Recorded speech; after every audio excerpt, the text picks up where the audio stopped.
So once you get it open, this is what you're hunting for. This is called Mylar. It's got silver. All those lines you see, connections, are silver. So there's 3 pieces of it. The first one is good, keep it. The second one is clear, it's junk, has no metal in it, trash. And the last one is good, silver, keep it. Inside, there's it's like a steel plate. Try to, I don't know, make it stronger, I guess. But there's also a little chip in there. There's not much on there. So there's a couple diodes, which are known to have gold in them.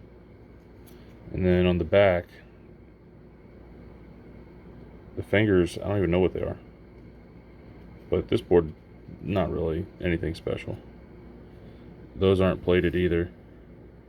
So just a couple capacitors, resistors.